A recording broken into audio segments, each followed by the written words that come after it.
This planet runs on oil. Our civilization gets its power from fossil sources. This will have to change when we replace oil and gas with sustainable resources. Deep in the darkness of nature is the origin of life. Every moment, new life is being created, and mankind lives in balance with plants, air, and light. However, our present lifestyle is not sustainable. We have to change our society from fossil-based chemistry to a bio-based chemistry with the help of cell factories.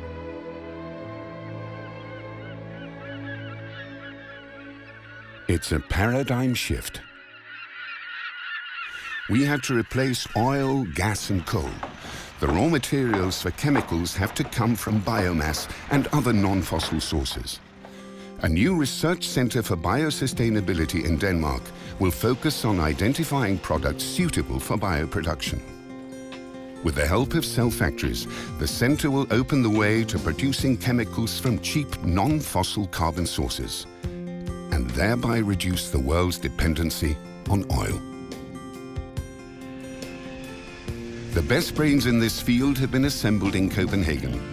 Host to the new center will be DTU, the Technical University of Denmark, which ranks as one of the best in its field in Europe.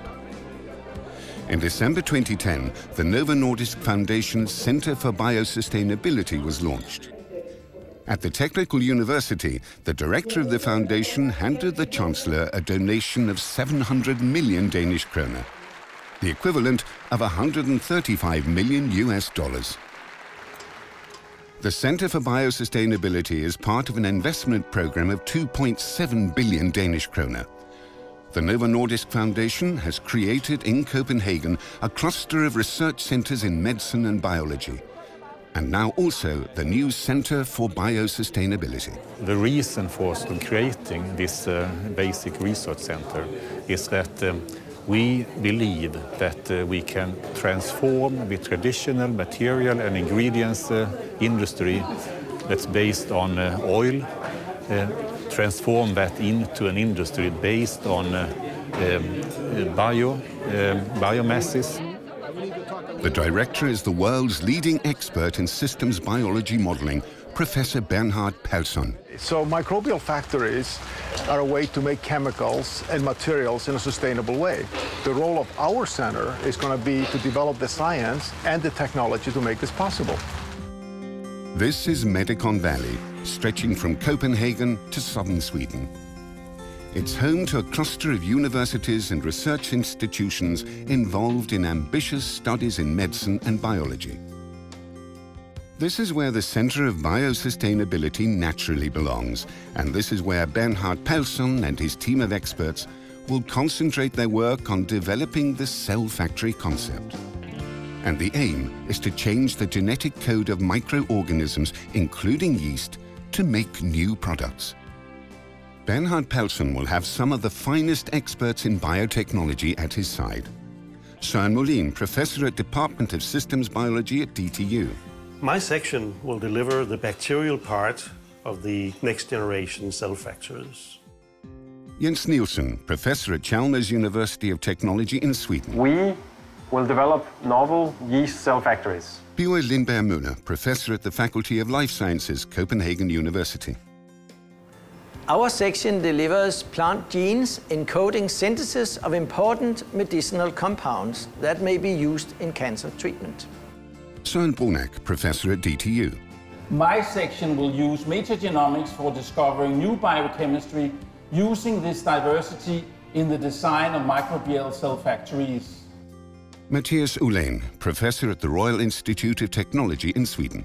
We will be a technological support platform geared towards nanobiotechnology and microfluidics.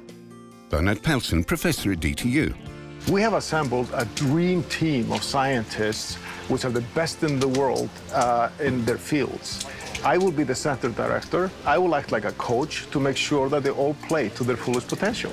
Here we have the typical products of daily life. Oil-derived polymers packaged in non-biodegradable material. At the shopping centre, we pick vegetables and fruits, cheese, meat and sausages. Most foodstuffs are sold in plastic wrappings. Wherever you look, the eye meets plastic. Bottles, fleece, glue, baby diapers, shampoo, toilet cleaning fluid. So the products you just saw in the supermarket will be produced by a cell factory that is now growing in this fermenter here. And the cell factory will be engineered through the use of genetic engineering, so it can convert the sugar into chemical compounds that can then be used for production of these packaging materials. In fermentation broth, there are billions of yeast cells. Each cell is like a small factory converting sugar into ethanol. By manipulating DNA, we can introduce new enzymes into yeast so that it makes new products. We can also delete some enzymes to direct more flux towards the desired product. This is metabolic engineering. So to illustrate what we're going to do in the center, we can compare with a very classical process, namely the production of beer, which is taking place in tanks like this. Here in these tanks, we have the yeast cell factory converting sugar from the wort into ethanol. And that creates then, of course, the beer. Now, what we're going to do in the center is we're going to take this yeast and engineer it such that instead of producing ethanol, it will convert the sugar to chemicals. And these chemicals can be used to produce materials that can then go into packaging, carpets, materials for different kinds of applications. Connie Hedegaard is Commissioner for Climate Action in the European Union. She has a keen interest in the new Centre for Biosustainability. Europe cannot compete on taxes, on working hours, on pension age. We have to be second to none when it comes to finding innovative solutions. And in a world where still more people want still more growth, we have to be good at sustainability. We have to have sustainable biofuels, sustainable biochemicals, and this is why Europe needs this Centre for Biosustainability. A new centre, a new technology, and a new beginning.